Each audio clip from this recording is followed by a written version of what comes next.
you volunteered with the Trump campaign to kind of see if what people were saying about racism and this and that was true. Yeah, I just wanted to make sure I wasn't critiquing out of ignorance. I saw what he said on TV, but I also know how the media works, so I wanted to see it for myself. As a black man and as a oppressed person in this society, nobody used any racial slurs. Nobody called me the N-word. Nobody called me coon or anything. But it's for lack of a better word, is microaggressions. You know, the way they look at you, the way they talk about foreign policy and how they talk about oppressed groups when they don't think you're listening. You know, and that's what you see at things like this event, and what you see at Trump. You see normal people who have these resentments towards minorities not able to voice them, because thankfully we have police language to the fact that that's not acceptable, but they still hold these, and this is their way to show that.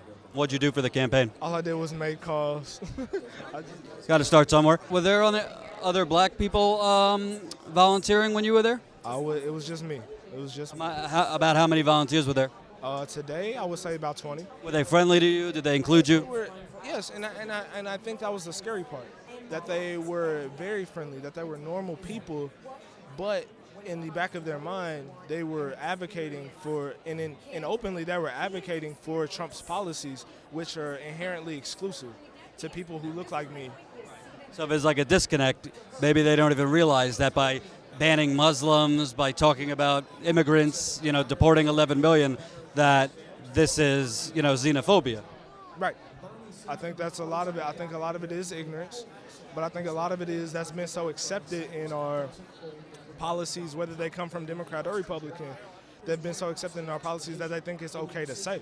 What was it in Trump that made you feel like there is something to the racism? I mean, you just have to look at the environment.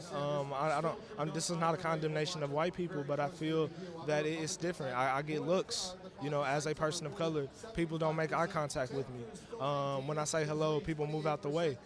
It's constantly, and the people you just interviewed, I mean, they go to my school. These are people who identify with those sentiments, and it shows in every mannerism and every facet of their lives.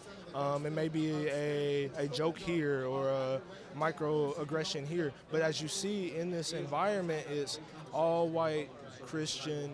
Feel like they look at you as like the other? Yes, I think there is definitely a sense of otherism, and that's what Trump thinks. That's why Trump thinks he can win, because he thinks there are enough others to isolate to where he would win those votes. But I mean, in the reality, he just can't. I think there's a difference between hate speech and regular speech. Sure, everybody has the right to say whatever they want. They do, because this is America. However, there is something called respect, and Trump is not respectful.